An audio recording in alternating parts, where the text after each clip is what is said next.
Àwọn ọlọ́pàá dóòlà ọmọ ọdún mẹ́wàá lọ́wọ́ àwọn agbeniṣòwò.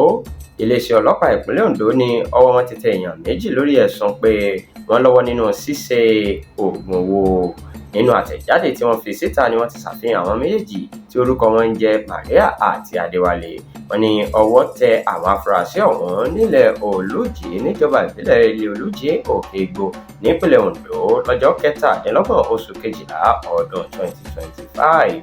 Gẹ́gẹ́ bí alukoro fún iléeṣẹ́ ọlọ́pàá ìpínlẹ̀ ọ̀hún Àbáyọ̀mí Jímọ̀ sì sọ, Maria àti Adéwálé ni wọ́n jẹ́ òbí ọmọ ọdún mẹ́wàá tí wọ́n fẹ́ fi ṣògùn owó ọ̀hún.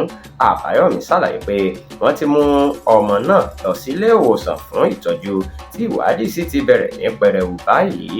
Ó ní àwọn méjì yóò fojú wọn ba ilé ẹjọ́ lẹ́yìn tí ìwádìí bá parí.